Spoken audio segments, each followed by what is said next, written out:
સુરત પોલીસની ગંભીર બેદરકારી ડ્રગ્સ કેસમાં ઝડપાયેલો આરોપીને કારણે આ રીતે ભેખડે ભરાઈ।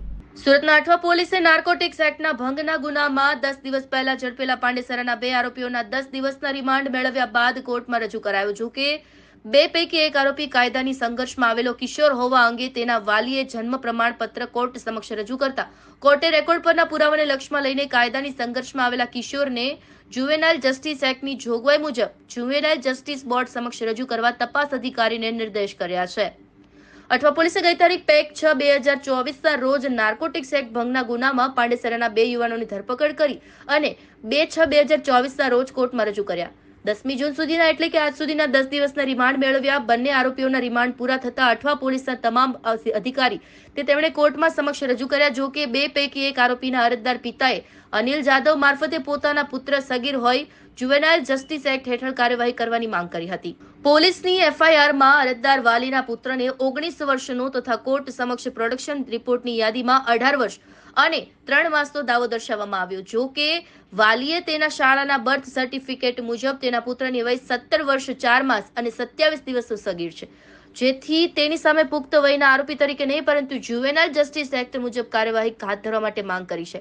કોર્ટે રેકોર્ડ પરના પુરાવા તથા અરજદાર વાલી તરફેની રજૂઆતોને ધ્યાને લઈને પ્રથમ દર્શનીય રીતે તેના પુત્ર સગીર હોય જુવેનાઇલ જસ્ટિસ બોર્ડ સમક્ષ રજૂ કરવા નિર્દેશ આપ્યો છે।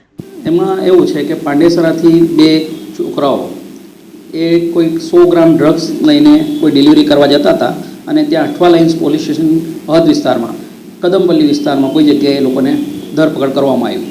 પછી ત્યારબાદ આજે જે જોઈનાઇલ બાળક છે બાળ કિશોરના ફાધરને જાણ કરવામાં આવ્યો પોલીસ સ્ટેશન દ્વારા કે તમારા પુત્રને એવી રીતના અટક કરવામાં આવેલ છે। બાળ કિશોરના ફાધર ત્યાં ડોક્યુમેન્ટ લઈને પહોંચ્યા અને પોલીસને કહેવાય કે ભાઈ આ ધોરણ 10ની માર્કશીટ છે અને આ એનું સ્કૂલ લિવિંગ સર્ટિફિકેટ, એના આધારે એની ઉંમર 17 વર્ષને 3 કે 4 માસ થાય છે અને આગળની કાર્યવાહી કરવા માટે જણાવેલું। પોલીસે આગળની કાર્યવાહી ન કરતાં એને પુખ્ત તરીકે દર્શાવી નામદાર કોર્ટમાં રજૂ કરીને દિવસ 8ના રિમાન્ડ મેળવી લીધેલા। પોલીસે 8 દિવસ દરમિયાન પણ એવી કોઈ તપાસ કરી નથી કે ખરેખર એનામાં કંઈ સચ્ચાઈ છે કે આપણે ચેક કરવું જોઈએ કે આ બાળકિશોર ખરેખર એના ફાધર કે છે બાળકિશોર જ છે। સ્કૂલ પણ પાંડેસરાની જ છે, ધોરણ 10ની માર્કશીટ એટલે બોર્ડની એક્ઝામનું માર્કશીટ હતું એટલે ચેક કરવામાં સરળતા રહે, તે પણ ઇન્વેસ્ટિગેશન ઓફિસરે એમની કામગીરીમાં બહુ ગંભીર ભૂલ કરી, જે નામદાર કોર્ટમાં પછી બાળકિશોરના પિતા દ્વારા અરજી કરવામાં આવી। અરજી કરવા જ્યારે નામદાર કોર્ટે બધા ડોક્યુમેન્ટ ધ્યાને લીધા અને એમની એ અરજી પર હુકમ કર્યો અને બાળકિશોરને જુવેનાઇલ જસ્ટિસ બોર્ડમાં રજૂ કરવા માટેનું હુકમ કર્યો।